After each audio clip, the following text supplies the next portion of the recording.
Well, hey guys, how y'all doing? Glad to have you back with us. It's old Piedmont Gardener, and ain't been home from work too awful long, but we're trying to get started on some stuff. I'm actually prepping for tomorrow. I'm not going to do much masonry work today, but so we're getting ready. I finally got my L block that we talked about. That's down. You know, we're going around the top with the L block to make the mortise for the panels to fit in down at the root cellar, and but we've got to make a lintel, and for y'all that don't know, a lintel is basically a piece of steel that spans over an opening and allows the block work. You know, that's what keeps it from falling down in the door. I think I've got some old steel out here that we can make our own lintel. If you don't have a scrap pile, of course you could go buy a lintel, but I'm going to get a lintel about 4 foot long to go over this 32-inch door. Let's go out here at the scrap pile and see what we can find.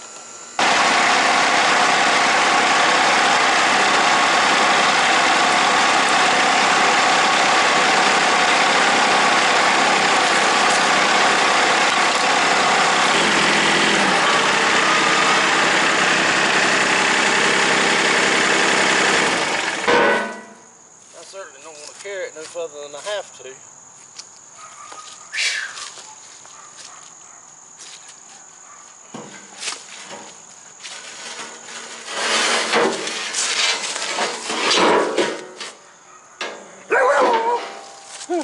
What is it, Moke?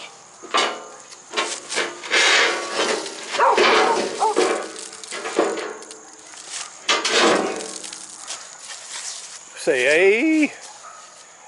Are you a good dog? Are you a good dog? Are you a good dog? Yeah. Say, hey everybody.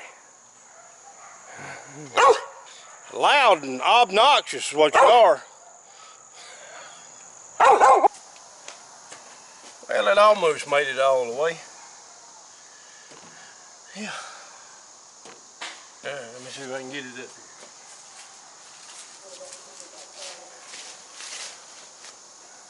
I don't even know what this piece is.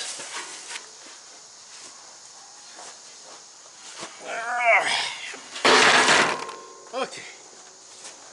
Whew.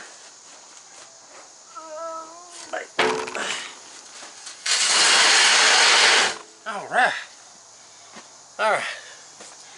So what the idea is here is we have got to cut 48 inches off this. Now, this is it's a piece of C-channel. It's cut funny on one side's taller than the other, but because it's 12, 13, 14 inches wide, I don't need it that wide. All I need is 8 inches for the block plus 1/4 inch for the edge.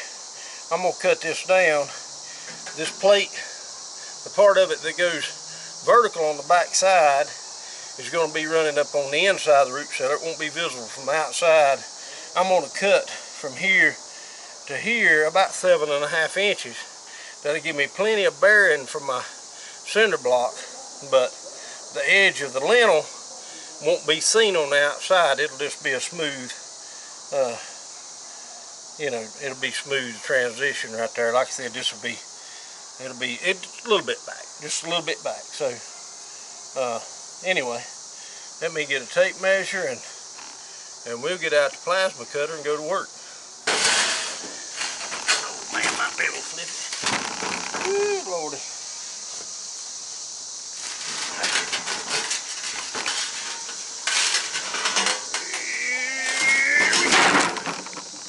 Alright. So, and we'll measure 48 inches.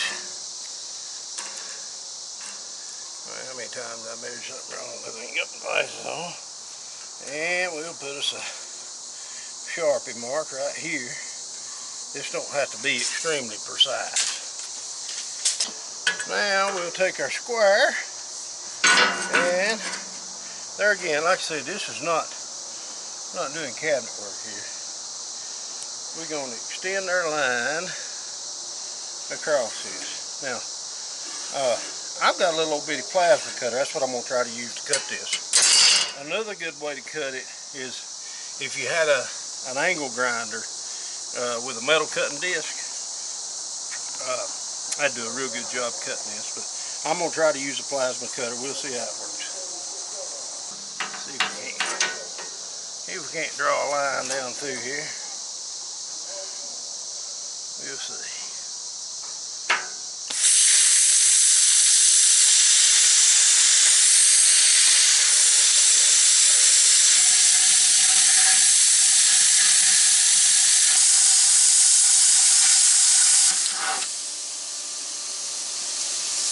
All right.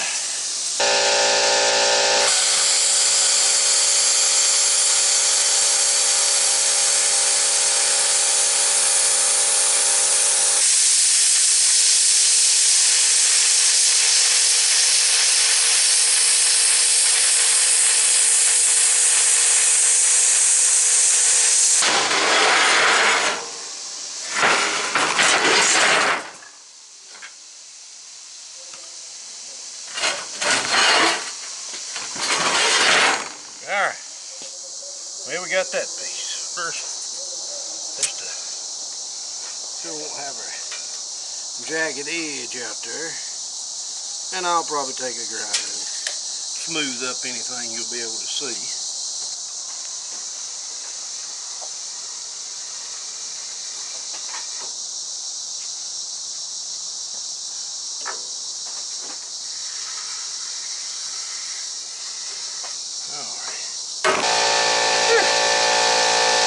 Freehand this.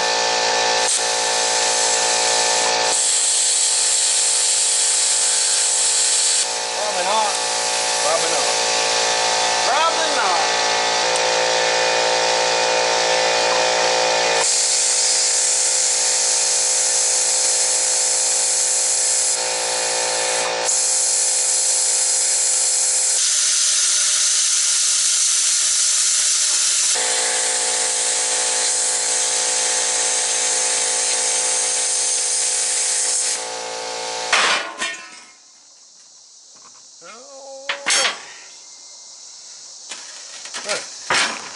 We got it cut. Not the prettiest thing, but I think it's going to work. So that's our 1/4 inch lintel. So as y'all can tell on the video, it's getting late. We're not going to install this tonight, so this will be something we do tomorrow. It's just going to be a few seconds for you, but tomorrow we'll come out and get this lintel installed. I'll show you the rest of the L blocks around the top. We haven't looked at that yet. We'll look at those L blocks, and I'll try to explain how I'm going to incorporate them, in the design of the roof and the roof panels that we looked at earlier. So I'll see you in the morning. Well, good morning, guys. I hope you slept well. I know I certainly did. It's a beautiful, cool morning, and after some of the weather we've had, I'm glad of it. But anyway, so we're back out here. We're taking a look at our lintel that we're putting over the door. You know, we started it last night and began to work on it. And let me turn you down here and show you what I've got. So after y'all went to sleep last night, I took a grinder and I knocked some of the rough off this. It don't have to be perfect, but I knocked the slag off from the cutting. And then I took and I've sprayed. I had a little black paint in there. I thought, well, I'll paint this side of it because that's going to be seen from inside the root cellar. I thought we'd paint that up and get that looking, well, decent anyway. So I don't know if them potatoes are going to care, but we'll take a little pride in it. So I walked down to the root cellar this morning and I took my tape measure, and where this sits on top of the doorway, you've got the doorway here and you've got the top of the wall before our last course. There's 2 pieces of rebar that sticks up on either side of the door. So I've got two options. One, I could just cut that rebar off flush with this, or flush with the top of the block, and then set this on top of it and put the block on it, mortar this in. But I thought for the sake of having a better structure, what I did, I went down there this morning, I measured up where the two rebars is going to come up and touch this, and I'm going to cut a couple holes so that this slides down over the rebar, and that'll help tie everything together.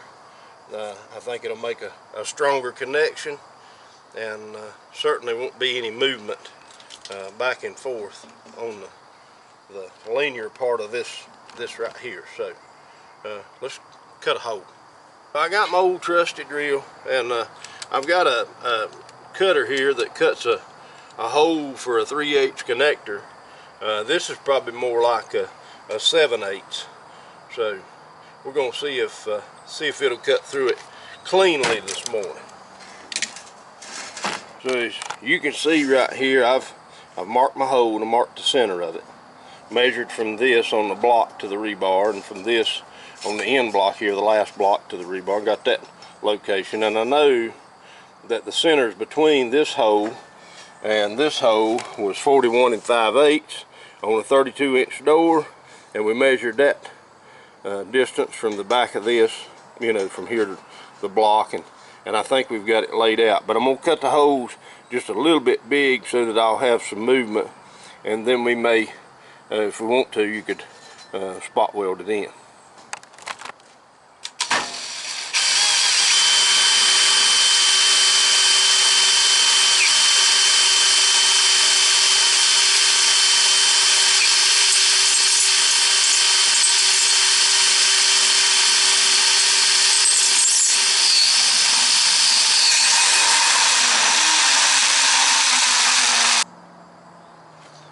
Got our hole here, gonna line her up.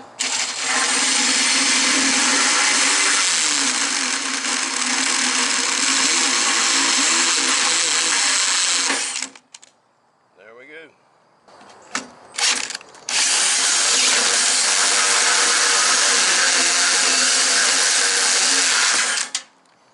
We've got our holes cut, and I guess it's time to go see if it fits.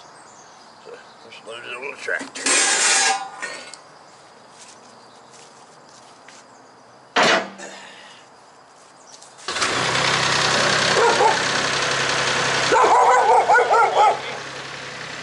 You gonna eat the tractor this morning?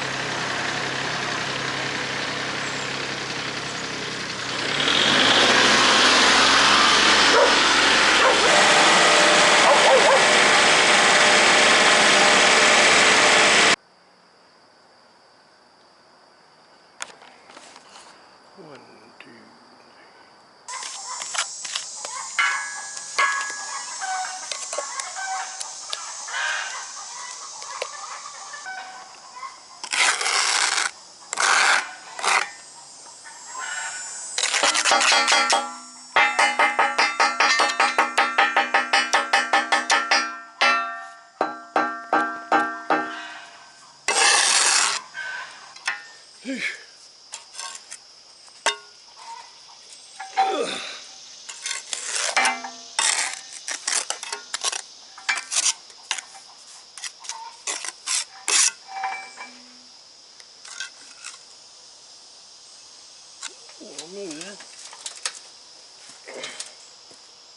So I've got this mud, guys. I got it a little on the thin side, which is what I want, because I don't want to create any raise in elevation. I'm just using it sort of like glue. So we're trying to make this happen.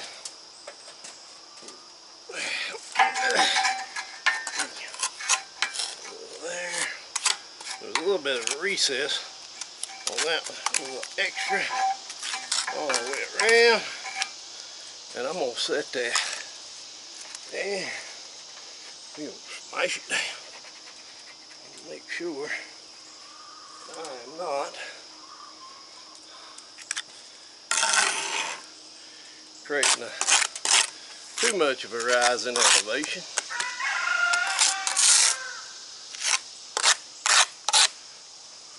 Okay. All right.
Alright guys, well, finally got that block laid across there. It's not perfect, but it'll work. And we've got our block that will hold our panels. Got everything filled, all the rebars in. I noticed there's a couple cells I'd missed over there, so I had to go back and do those. But we are getting ready to prep and put the lid on this thing. And so if you'll look, I'll make sure that you see what I've got there as far as those blocks and how I'm going to lay those panels in there. Now if you didn't have some freezer panels laying around like I do, remember me telling you they sell corrugated decking. Just make sure, and you'll see it in a future video, just make sure when you put them in here, we're going to go underneath, we're going to support it while we do our concrete pour. But look forward to seeing you next time. Next time you're here with us, we're going to get the panels in and get the rebar in, and maybe even get the framing up and get ready to pour some concrete. Once we do that, the structure of the roof cellar will be finished, and then we'll start working on some of the drainage and vents and that sort of thing. So until next time, this old Piedmont gardener, y'all have a good day.